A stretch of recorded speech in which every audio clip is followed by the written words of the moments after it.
My name is Daniela Haidu and I'm so glad to have together this workshop. Opinions expressed on this presentation are solely my own and do not express the views or opinions of Young Living. Young Living does not endorse, it is not responsible for, and makes no representations or warranties regarding such content or its accuracy. I encourage you to verify the explanations and the opinions presented. Young Living shall not be liable for any harm resulting from or in connection with the reliance on any such content. Many of us like to travel, and traveling is a valuable life experience. Usually the famous places that represent cultural vestiges are real tourist points. There are all kinds of rankings of the wonders of the world. I want to share with you my experience and what I understood when I visited the mausoleum of the first Qin emperor in the Xi'an area in China.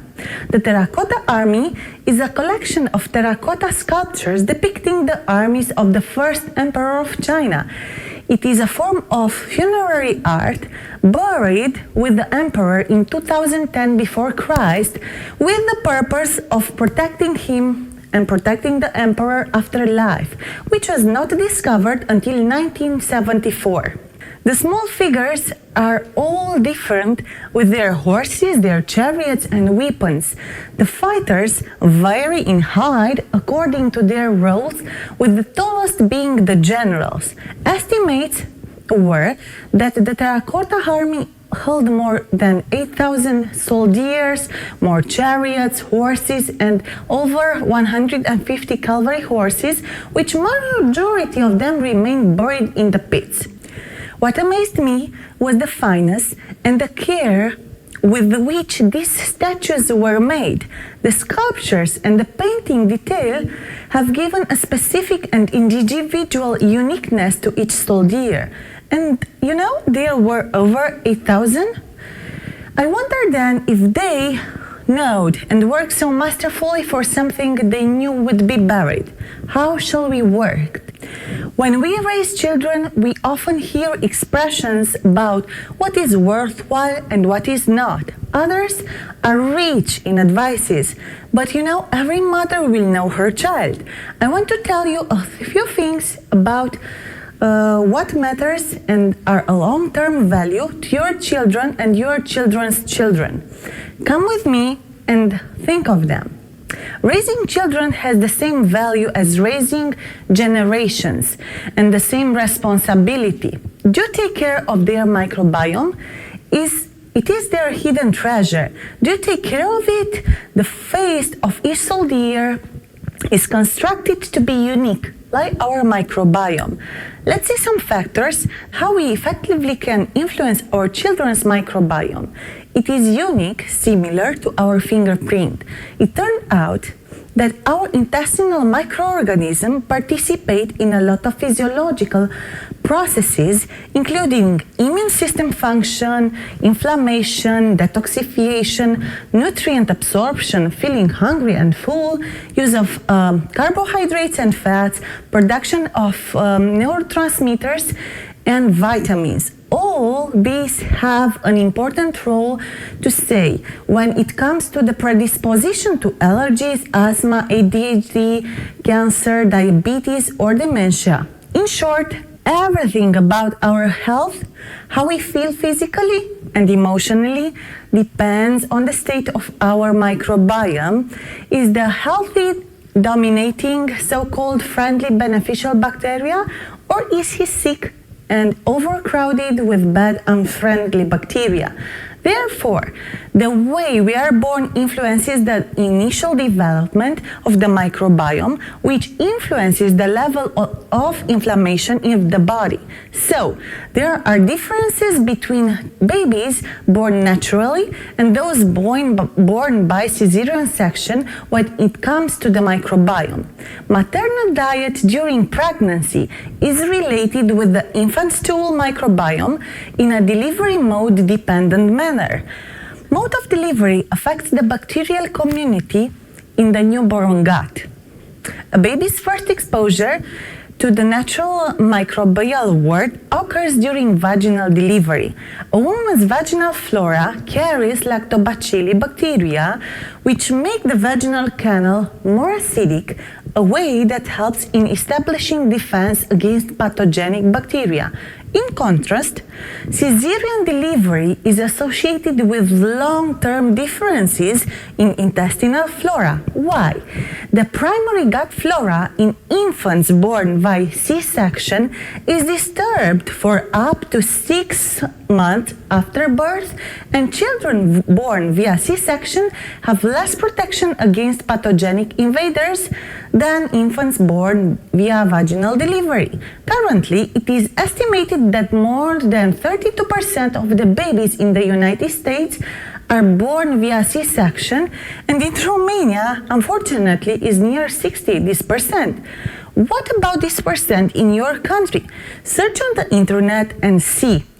In addition to above discussed, antibiotics can also play a crucial role in changes in the gut microbiome, as seen in the study from 2017.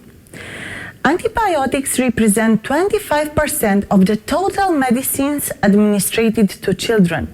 It is estimated, and these estimates show that 33% of them are not needed. If they are administered unnecessarily, they have no therapeutic effect. However, they directly affect the composition of the intestinal flora, and they make this dysbiosis. Their administration has been correlated with the various pathogenics over time, such as obesity, allergies, autoimmune diseases, and this is so important to be conscious about. The age of first exposure to antibiotics is very important for the future overall health of many individuals. The use of antibiotics during infancy can drastically affect their microbiome. Young children are the most vulnerable to the use of overused antibiotics. By the age of 3, 80% of children have suffered at least one acute infection of the middle ear for which antibiotics are prescribed, and more than 40% of children experience at least 6 of these acute infections of the middle ear by age of 7. What does all this say? At birth, the brain is only 25% wired. By the age of 1, it is about 75% wired, and by the age of 3, the brain is wired up to 90%.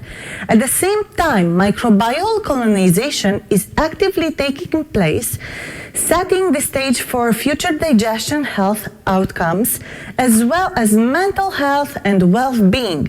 The human microbiome develops from birth until the age of 3, and antibiotics used during these formative years can disrupt the process. Recently, research has shown that immune system of infants is also in development during early years. Since gut microbiomes regulate the immune system, antibiotic use in these first years of life can crucially impact maturation of immune system, affecting gut-brain axis, and hence may increase in predisposition to ASD. These images from the study represent the trajectories for infants' recovery after antibiotic exposure. As you can see, it takes 1.5 years to the maturation of this gut microbiota. This recent article highlights the relationship between food allergies and microbiome dysbiosis. Food allergies derives from a defect in immune tolerance mechanism. Immune tolerance is modulated by gut microbiota function and structure and the microbiome. Alterations like dysbiosis have a pivotal role in the development of food allergy. Knowing all these factors, there are proposed several strategies that researchers have turned their attention to modulation the gut microbiome as a target of intervention against food allergy. Some factors that could modulate the gut microbiome immune system axis, influencing the occurrence of food allergies, are presented in this slide. For instance, increased family size, exposure to pets, the rural environment, healthy diet like full of fibers, fermented foods, antioxidants, and omega-3 fatty acids, breastfeeding, and the use of probiotics are associated with protection to food allergy. Conversely, C-section, prenatal and early life exposure to antibiotics, to gastric acidity inhibitors, antiseptic agents, unhealthy diet, low fibers, high saturated fats, and junk foods may increase the risk for the development of food allergy. All these environmental factors act mainly on the modulation of gut microbiota. The two groups of bacteria that make up our microbiome, Firmicutes and Bacteroides, make up over 90% of the intestinal population. If we have more Firmicutes bacteria, it is possible to have a higher level of inflammation and to reach diseases such as diabetes, obesity, coronary heart diseases. There is no ideal proportion to guarantee our health. However, more Firmicutes bacteria could mean more chances to inflammation and obesity. The explanation in this is that Firmicutes bacteria know how to extract calories from food, so they stimulate calorie absorption. So we may be more prone to obesity. On the other hand, Bacteroides species is specialized in breaking starch and plant fibers into shortly fatty acids molecules that the body will use to obtain energy.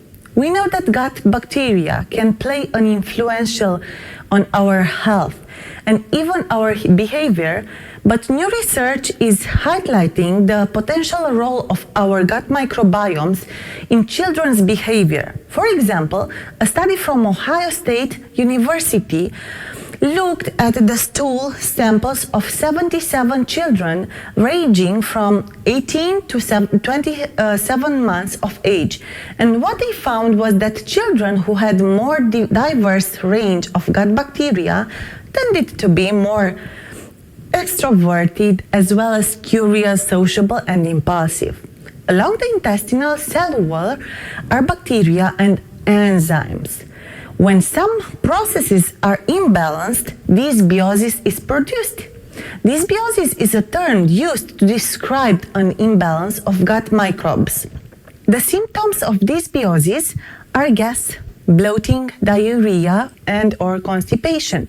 Gas forms when bacteria or yeast in the gastrointestinal tract ferment food particles. Too much fermentation impairs digestion, while good bacteria like probiotics can help. If the food sits in the digestive tract in big pieces for too long, yeast and bad bacteria will increase to deal with it. This results in more gas and more increased dysbiosis. Enzymes serve to break this cycle, moving the food into the bloodstream more quickly and not allowing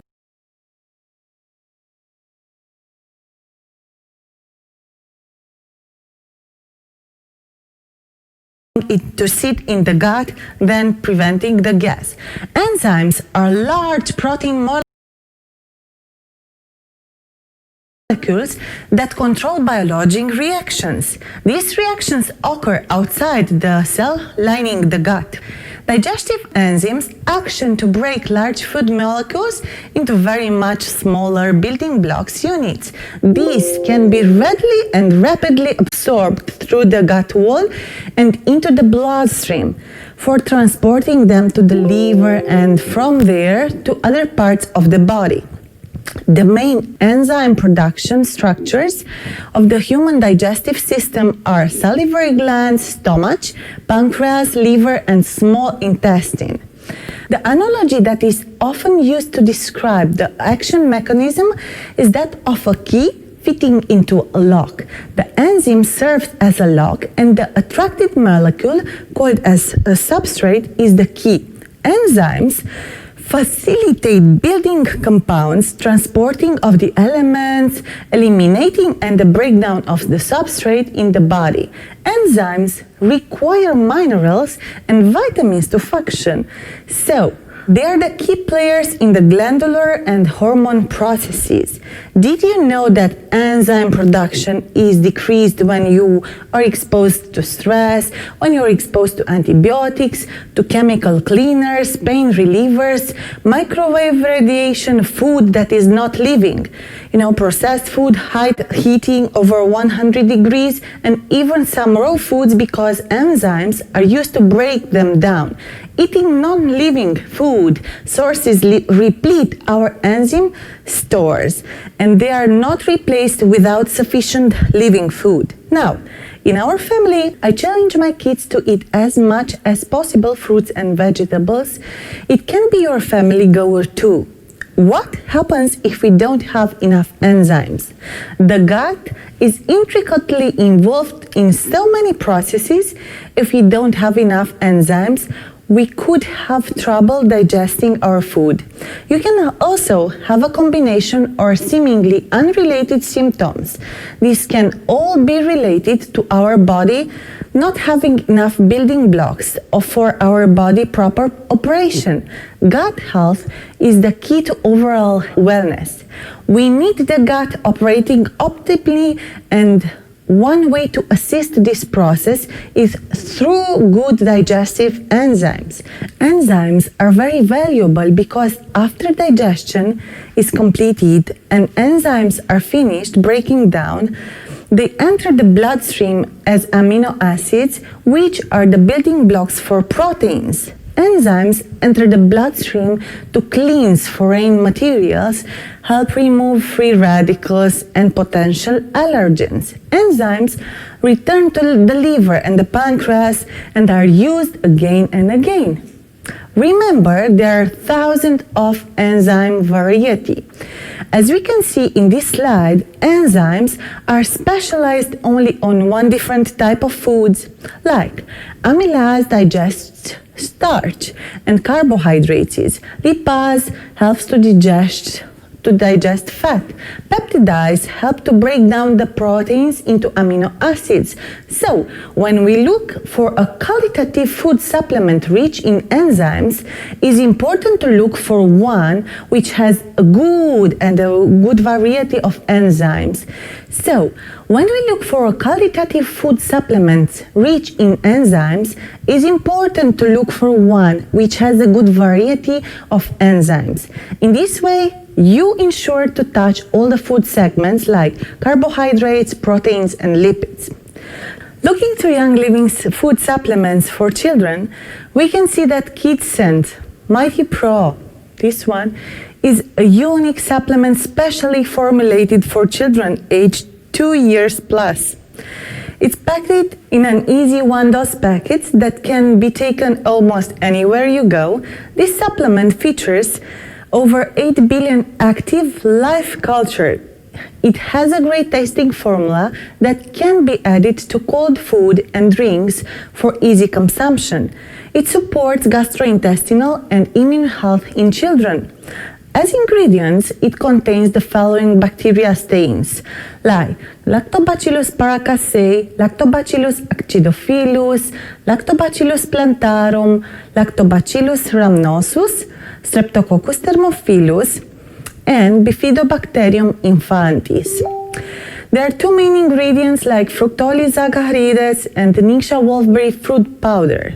As directions, there are some good indications. For children 2 years and older, empty contents of 1 packet into mouth and allow to dissolve. Take 1 packet daily with food. It can be combined with cold food and drinks. Do not add to warm or hot water or food and beverages. We also talked about the importance of enzymes of the children's microbiome. Young Living food supplements rich in enzyme is KidsScent Mightyzyme. The natural ingredients include Calcium carbonated, folated like folic acid enzymes as protease, amylase, cellulase, lipase, peptidase, phytase, bromelain. It is a plant-derived enzyme coming from the pineapple stems. Alfalfa leaf powder, carrot root powder, and it also contains peppermint vitality essential oil. As benefits and features, it is important to know that its mixed berry flavor. Its great tasting deep berry and fruity flavors are ideal for taking before meals. It has pineapple extract and contains carrot root powder and peppermint essential oil. Digestive health is just as important to children, and starting young is a key to maintaining a lifetime of health. These vegetarian chewable supplements aids with normal digestion of proteins, carbohydrates, and fats, all three. As directions to use is important to know, and we can say, for children aged 6 or older, serve 1 tablet 3 times daily, prior to or with meals. For children aged 3 to 6 years old, serve half or 1 tablet crushed and as needed with a mixed yogurt or apple puree. It should be consumed as part of a balanced diet and healthy lifestyle. Do not exceed the recommended dose. Food supplements should not be used as a substitute for a varied diet. Considering all these aspects that genetically influence the aspect of your family health, what will you do? How you will shape the microbiome of your children? You have been given the wonder of the world. Be careful how you model it.